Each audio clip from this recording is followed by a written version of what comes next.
Belle bonjour, bonjour, hello, hola. Bonjour Caribbean people de la diaspora. Merci à vous de suivre Caraïbes News. Voici notre sélection des faits d'actualité dans la région Caraïbe sur les 15 derniers jours. En Hawaï.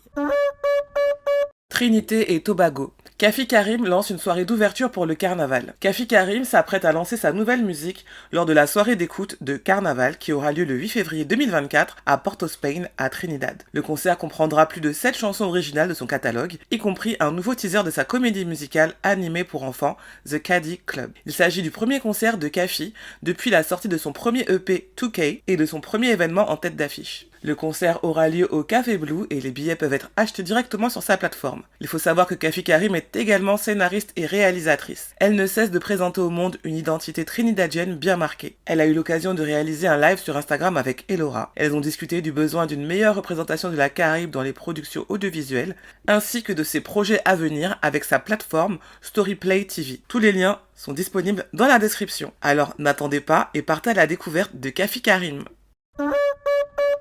République dominicaine. Le rappeur américain 6ix9ine relâché en conditionnel. Le rappeur américain Tekashi 6ix9ine, de son vrai nom Daniel Hernandez, a été remis en liberté conditionnelle après avoir été arrêté en République dominicaine pour violence domestique. Il aurait agressé sa petite amie, une rappeuse dominicaine connue sous le nom de Yaline. Le rappeur a été condamné à verser une caution de $510, à suivre une thérapie gouvernementale et à rencontrer les autorités tous les 2 mois jusqu'à la fin de l'enquête. La juge, Fatima Velos, a délivré des ordonnances de protection pour les 2 parties. 6ix9ine a été arrêté à 2 reprises en République dominicaine et a déjà été accusé d'utiliser un gang violent comme garde du corps personnel.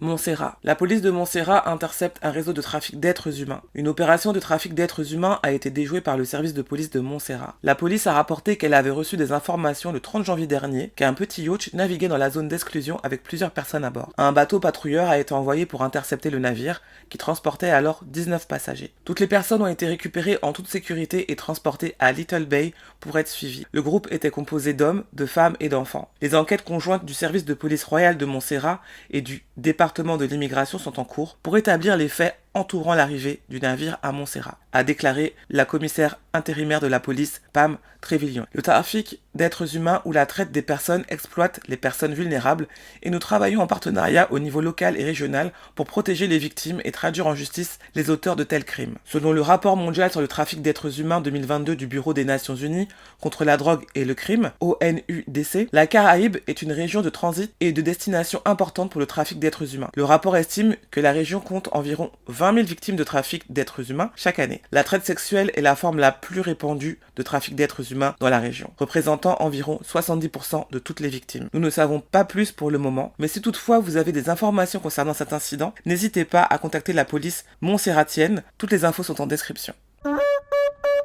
Kenya, Haïti. La Haute Cour juge illégal l'envoi de policiers en Haïti. La rédaction d'Africa News nous apprend que le Conseil national de sécurité n'a pas l'autorité légale pour envoyer des policiers dans un autre pays. C'est le verdict prononcé vendredi par la Haute Cour du Kenya, basée à Nairobi, la capitale. Dans la foulée, la juridiction a jugé illégal le déploiement annoncé des policiers kenyans en Haïti. En octobre, le Conseil de sécurité du pays avait obtenu le feu vert des parlementaires kenyans. C'était sans compter une ordonnance de la Haute Cour bloquant la mission suite à une pétition de l'opposition. Le Kenya doit envoyer 1000 policiers et diriger une mission de sécurité en Haïti, soutenue par l'Organisation des Nations Unies. Haïti est en proie à l'insécurité alors que des gangs écument des pans entiers de ce pays. Alors que le président William Ruto est favorable à cette initiative, des obstacles entravent le déploiement d'une partie de ses forces de police. Une vidéo explicative plus longue est disponible sur le site d'Africa News.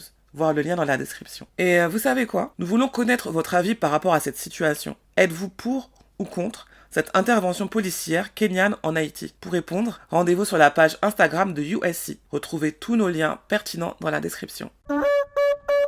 Saint-Vincent et les Grenadines. 2 personnes accusées de vendre du poisson dans Kingstown. 2 personnes ont été accusées d'avoir vendu du poisson illégalement dans les rues de Kingstown. Beverly Bino Douglas, une vendeuse de 51 ans, a été arrêtée et accusée d'avoir enfreint le plan national d'aménagement du territoire de l'arrêté Kingstown. Elle a plaidé coupable et a été placée sous caution pour une période de 6 mois. Si elle viole sa caution, elle devra payer $500 est-caribéens ou faire face à 3 mois de prison. Aaron Lavia, un pêcheur de 26 ans, a également été arrêté et accusé d'avoir enfreint le plan national d'aménagement du territoire de l'arrêté Kingstown. Les 2 individus ont été libérés sous caution et leur procès ajourné au 18 mars. Grenade. Retour du planning familial caribéen à la Grenade. La Caribbean Family Planning Affiliation, CFPA, a relancé son secrétariat à Grenade afin de garantir aux groupes marginalisés l'accès aux services de santé sexuelle et reproductive. L'organisation, qui est en activité depuis 1971, a donné la priorité à la défense des services essentiels, à la sensibilisation et à la défense des droits sexuels et reproductifs, de l'égalité des sexes et de l'élimination de la violence fondée sur le sexe. L'événement de relance a eu lieu le 26 février 2024 à la Windward Island Research and Education Foundation, WINDREF, à l'Université Saint-Georges. Le CFPA sollicite également le soutien de la Grenada Planned Parenthood Association, GPPA, sur les questions entourant le consentement éclairé et le consentement parental pour l'accès aux services précédemment cités et à l'avortement sans risque. Cette relance du CFPA symbolise une énergie renouvelée et des plans pour l'avenir. Retrouvez le lien vers le média source de chaque information mentionnée ici dans la description de cette vidéo.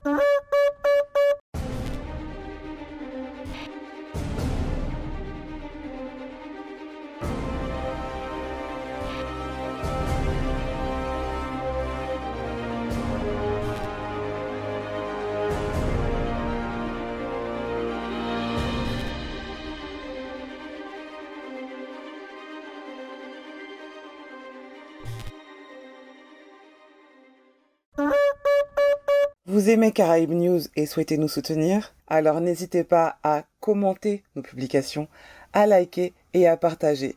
Plus on est de fous et plus il y a des news. Sur ce, je vous dis à dans d'autres soleils.